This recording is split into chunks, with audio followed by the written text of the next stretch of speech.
Suite à l'UTC, moi je suis parti 2 ans à Londres travailler comme chef de projet dans une agence web.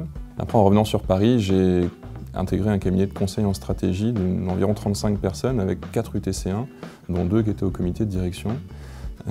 Et après ces expériences-là, j'ai décidé de créer la société Piplet qui offre un service d'évaluation en langue étrangère. L'entreprise, elle est créée depuis cet été.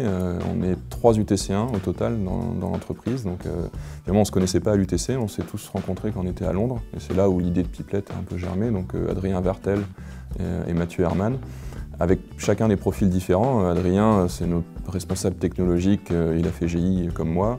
Mathieu, il est génie mécanique, il est plutôt orienté vers le design. Et moi, j'ai plutôt finalement une fibre un peu commerciale à la fin. Mais donc finalement, avec 3 profils UTC, ingénieurs, on arrive à avoir une complémentarité de compétences qui est vraiment intéressante. C'est une approche un peu originale du test de langue, contrairement à des solutions actuelles qui se focalisent plutôt sur l'évaluation des compétences académiques. Piplet, ça va plutôt prendre une approche orthogonale en évaluant la capacité d'une personne à comprendre les autres et à se faire comprendre par elle. En particulier, on va plutôt aller vers l'expression orale. On va être capable d'évaluer est-ce qu'une personne qui se trouve dans une situation, imaginons une réunion internationale avec une dizaine de personnes, est-ce que cette personne-là, si elle parle, est-ce que les 10 personnes autour de la table, qu'elles soient anglaises natives, françaises, italiennes ou chinoises, est-ce qu'elles sont capables de le comprendre? Et à l'inverse, est-ce que la personne va être capable de comprendre l'ensemble de ces personnes-là qui ont aussi des niveaux en anglais assez divers? C'est vraiment ça que nous, on veut évaluer. Et donc pour ça, on a le service Piplet qui est entièrement en ligne et qui permet à un candidat de venir sur notre plateforme, de parler, donc la moitié des questions va nécessiter au candidat de parler, et d'écouter finalement d'autres candidats qui viennent du monde entier. Et le système Piplet va vérifier si les candidats sont compris.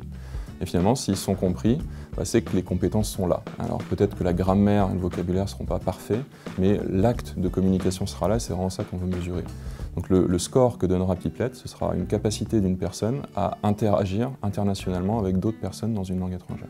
Piplet est disponible actuellement en anglais, qui est la langue internationale de référence, donc c'est plutôt la langue dans laquelle les candidats souhaitent se faire tester, en tout cas il y a le plus de candidats qui souhaitent se faire tester. Cela dit, le concept de Piplet, son mode de fonctionnement et en plus le fait qu'il soit majoritairement basé sur l'oral, fait que c'est assez facile de le décliner à une autre langue. Donc on peut penser au français, à l'espagnol, au chinois, au japonais. Il faut quand même faire un travail linguistique, c'est-à-dire adapter les questions culturellement à la langue qu'on souhaite tester. On ne va pas tester exactement les mêmes axes en français que justement en espagnol ou en chinois. Actuellement, Piplet est disponible en tant que site web. D'ailleurs limité en termes d'accès pour l'instant à certaines populations. Mais derrière, l'objectif, c'est bien entendu d'étendre sa diffusion à l'ensemble des terminaux, que son accès soit possible du monde entier, depuis n'importe quel terminal assez facilement, peut-être même hors ligne finalement, être capable dans le métro de tester son anglais dans certaines situations.